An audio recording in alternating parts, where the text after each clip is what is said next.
would like to start with stating something which has become evident to me in these more than 30 years, and that is that the port and shipping industry is traditionally very conservative, and it's not normally not the industry where you go to find innovation.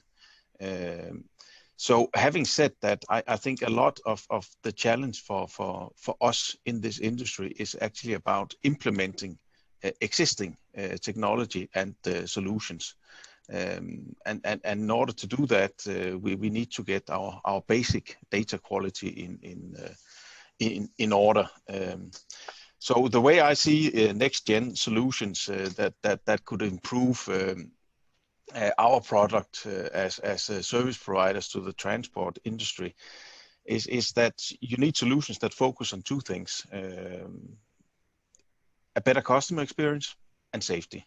I mean, better customer experience, and this goes a little bit in line with what Luca spoke about. I mean, gate automation to reduce congestion, and by that I mean in our specific case both the port gate and terminal gate.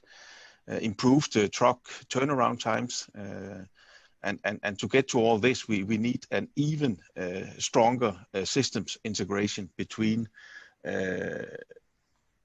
ourselves as a terminal, in this case, our users and the port authority, to simply minimize the current waiting times that we experience.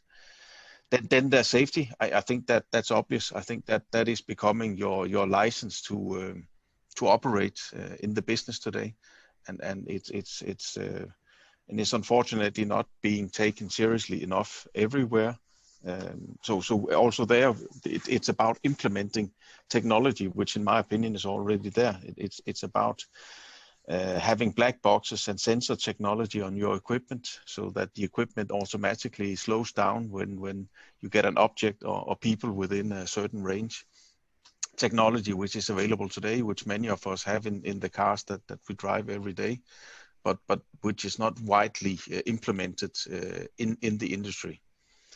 And on that note, we ourselves are looking into that. We believe that as a terminal, we need to equip going forward our machines with black boxes and sensors, so that speed is automatically reduced, and simply let technology take over and decide when to brake and what speed you should be driving at.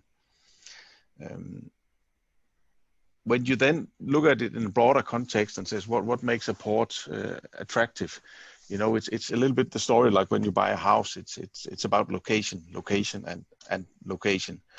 And in that sense, Trieste, yes, geographically, you said I'm in Italy. Yes, it is, but Trieste is not an Italian port. Trieste is a European port.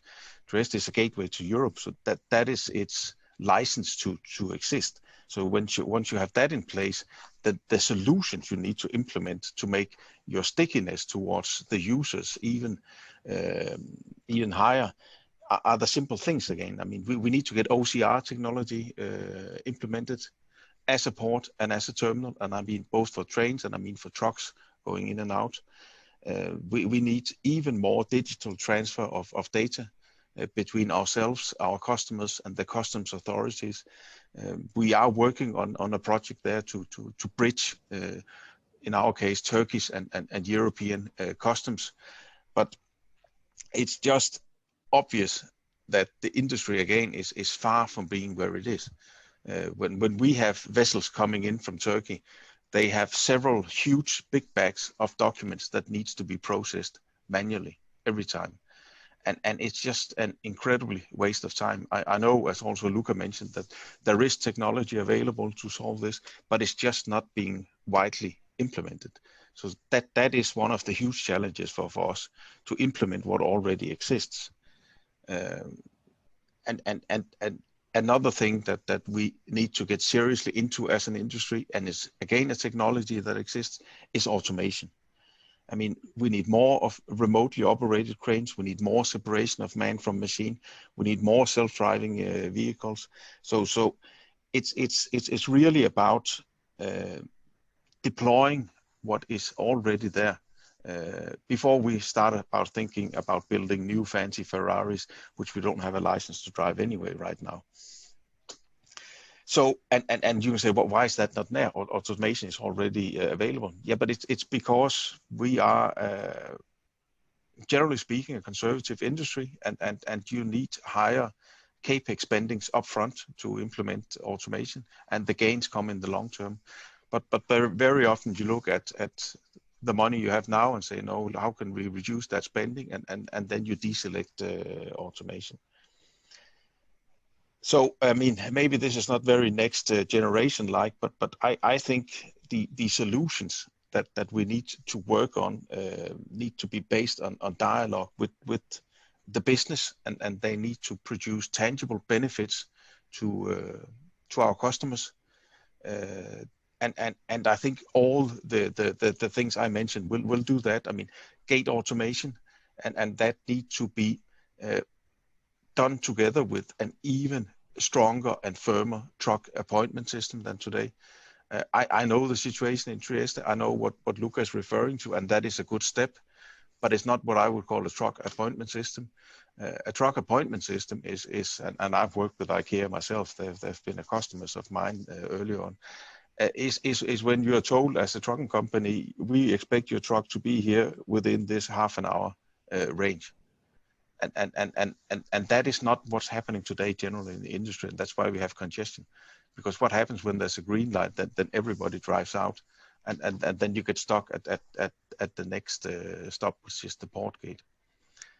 So we simply need to sophisticate the truck appointment even more than what is available today. So I think that's our challenge to successfully implement existing technology and sophisticate what is already available on the market.